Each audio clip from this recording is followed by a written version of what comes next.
Okay, what about this? How could a 10-year-old boy be so out of control that cops need to shock him with a stun gun?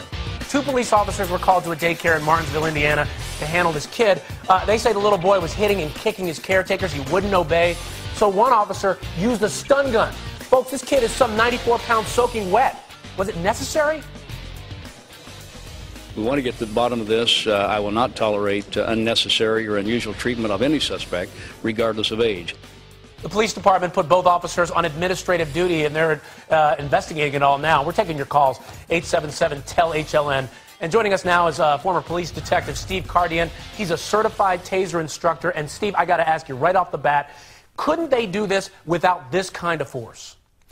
Well, Ryan, it's very possible, but we have to look at a couple of things. Number one, when you hear 94-pound, 10-year-old tasered by 2 police officers, automatically it sounds horrible. But you can't, as a law enforcement official, slice anything so thin that there aren't 2 sides to every story. And I have had children, young children, emotionally disturbed, under the influence of drugs, that exhibited an extreme amount of rage and strength. But, Steve, I got to jump in here. Aren't police officers trained to handle this kind of thing? Get them in certain locks, get them in a headlock, get near the kid, put him down, as opposed to having to tase him when he's only 94 pounds. Yeah, no, and I understand. I hear you. I'm a use of force expert as well, 33 years in the martial arts. And I do understand one thing, that the possibility does exist that he was so out of control. And they didn't shoot him with the darts. They did what, it's a compliant pain factor where they did a dry stun, just as we're seeing up on the screen now.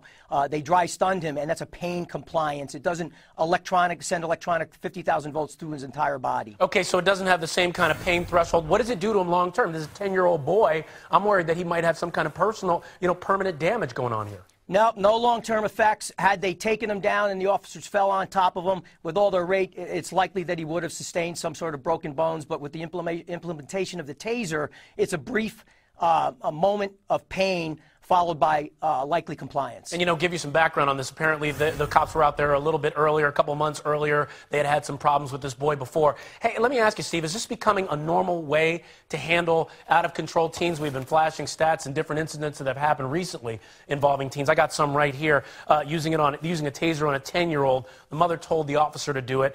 43 children at a Take Your Sons and Daughters to Work Day. That was something that happened a little while ago. Is this something that's being employed often now?